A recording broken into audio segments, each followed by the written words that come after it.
Howdy, howdy, folks, and welcome to Moose Podcast number 410, A Blank Slate. Trust you guys are doing well. Had a excellent week. I saw a number of you this past week, even though it was via the computer monitor. I did a couple more Zoom presentations.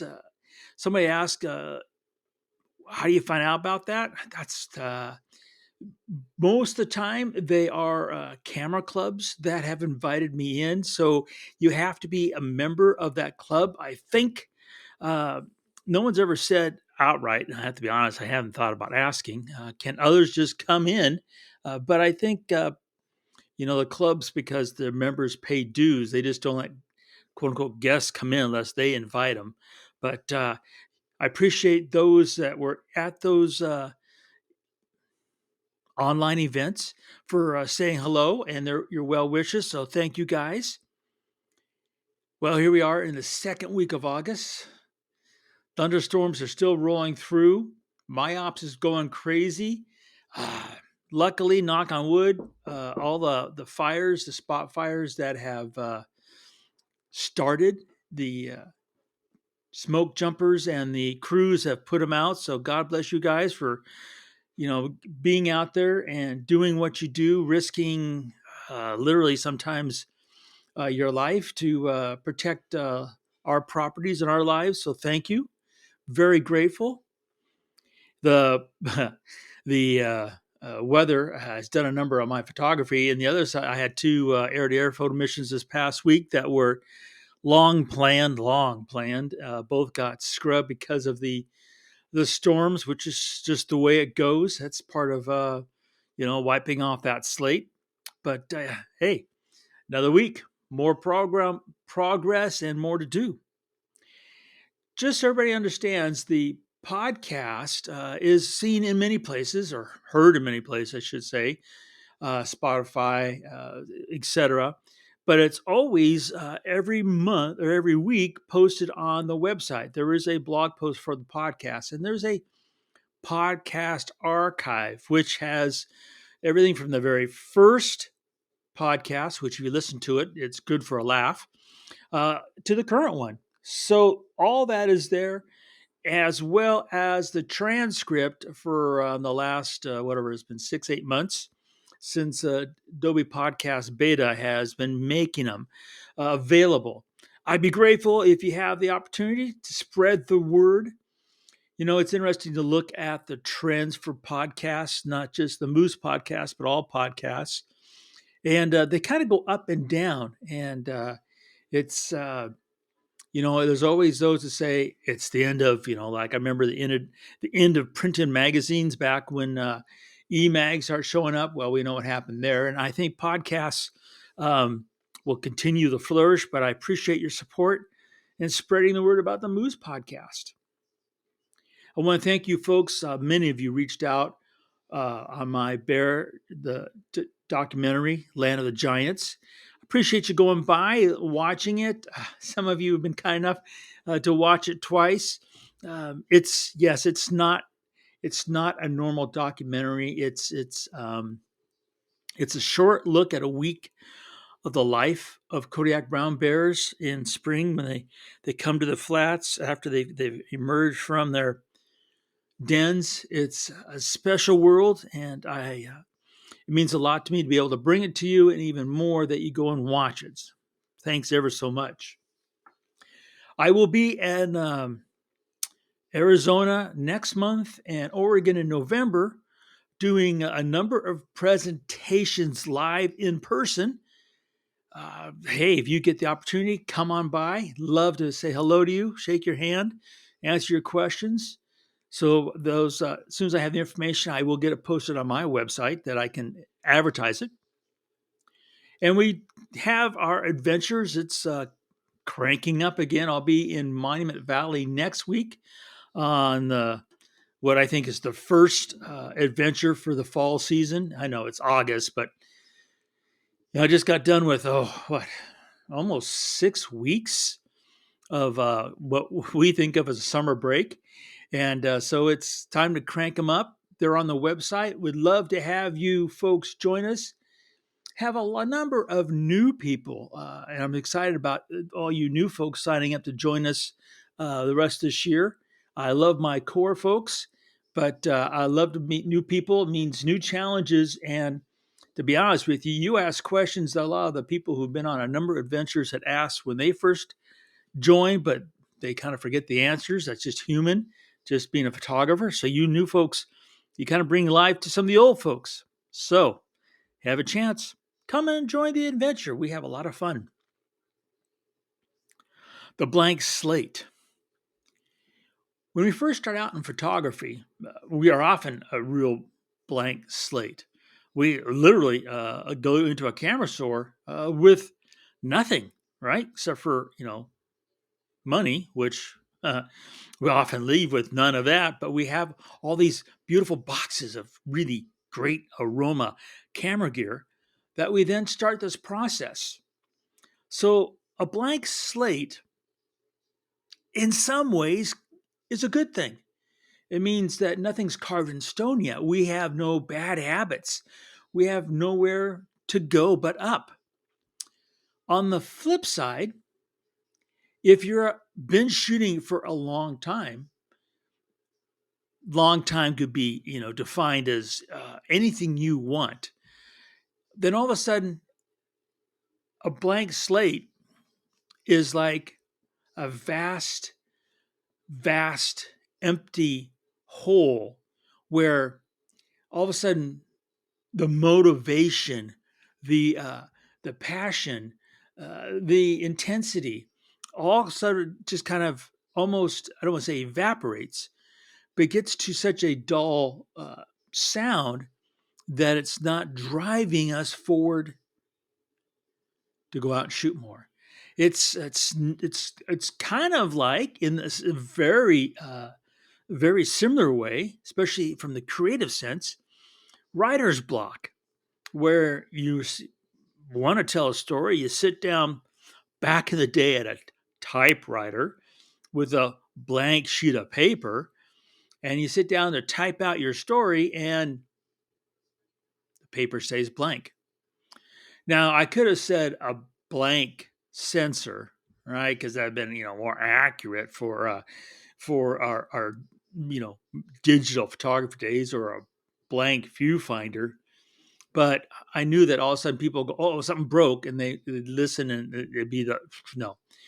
We're talking about the creative juices coming to a trickle rather than a flood, to motivating ourselves to get out and shoot when perhaps, here it is August.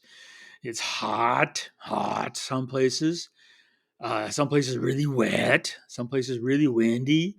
Um, Most places really kind of not great light. So you look out there in these conditions, you're like, yeah, not today. And then you do it tomorrow and the next day, and all of a sudden, it can be really hard to wipe that slate and fill it with creativity. I know it is for myself. So here's just a couple of things that I think about when it hits, and yes, it hits me as well.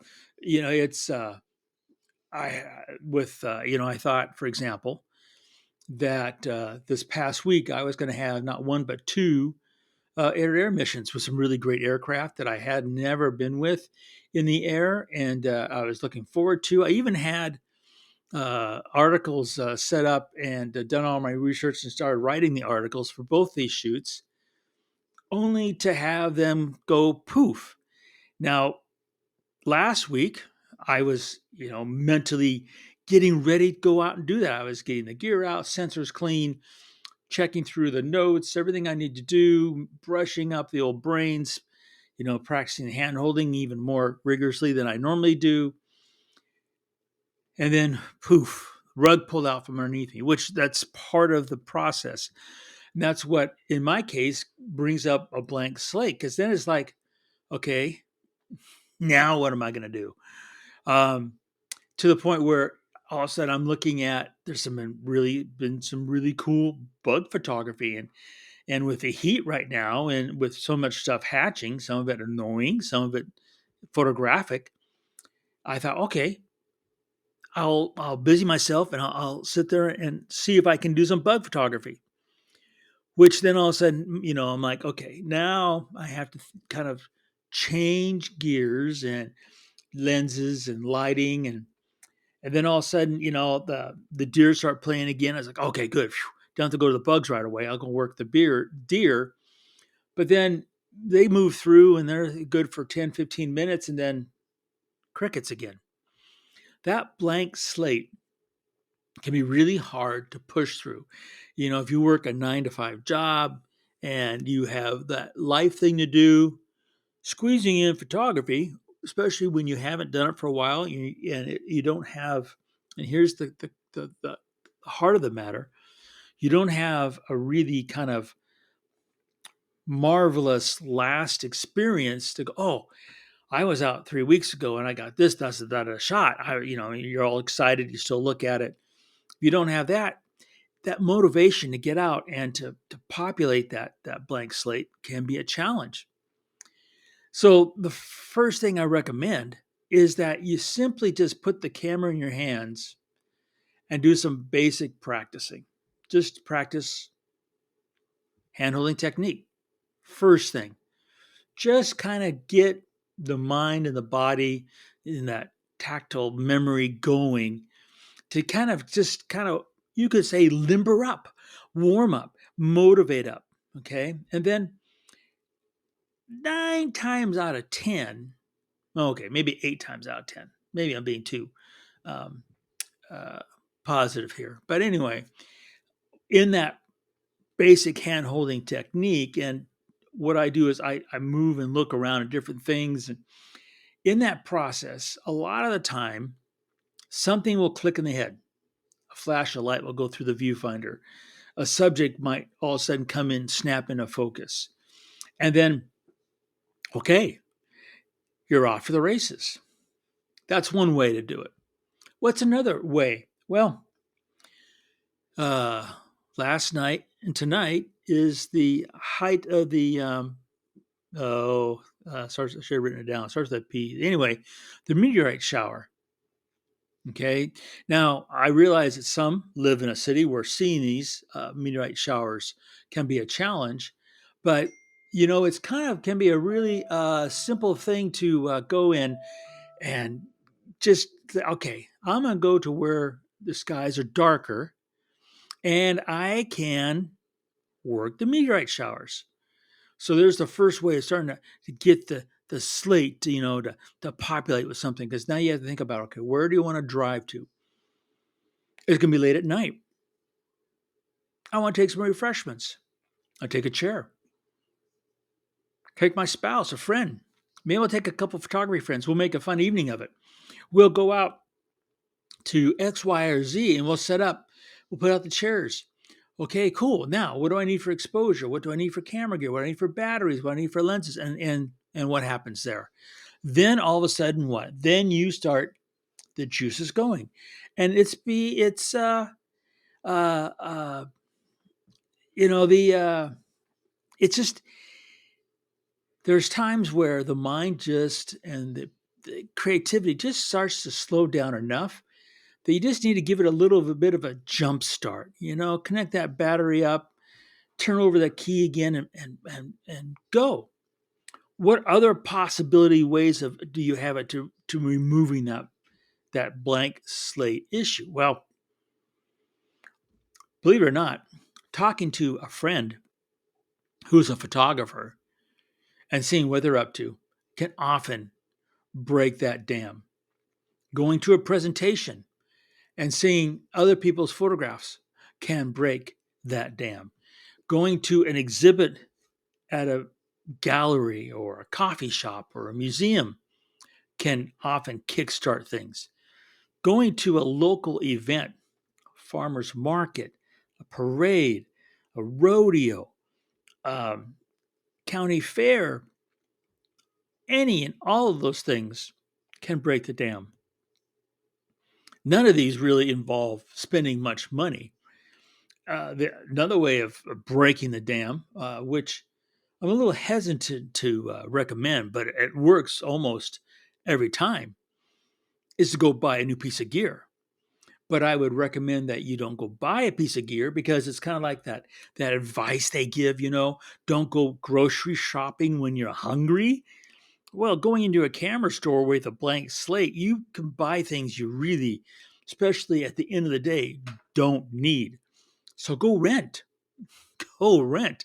Yeah, you're going to spend a little bit of money, but whatever you rent, it's going to be fun and you'll have some time with it. And then if it works out, then you can formulate a plan to finances and use it and go out and have fun with it.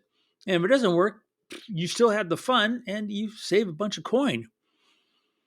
And if you think about it, you probably have already some mechanisms in which you can wipe that blank slate off and fill it with goodness. One of the things that I do it a bit in the wintertime when getting out is just not as convenient as it is, other times, is I go back into my files.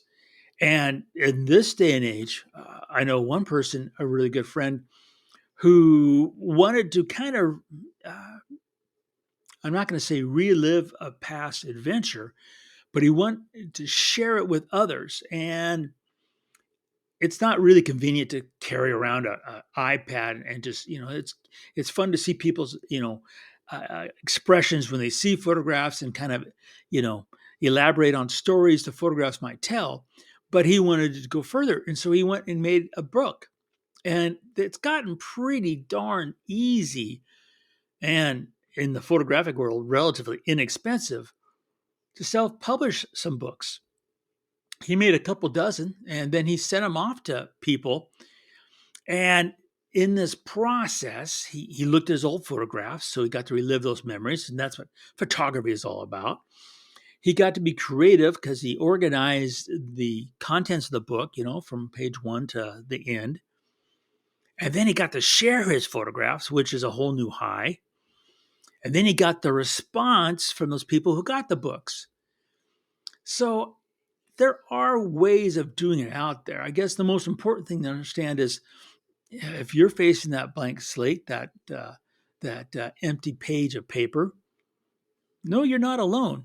There's plenty of us out here to do it plenty of times. So it's something that happens that you can photographically move forward. And the best part is that when you do, on the other side, you're going to be a better photographer, probably a little bit better person. So that it just shouldn't be as scary, that blank slate. You guys have a great, great week. Get out there and shoot, and remember to make every click your story.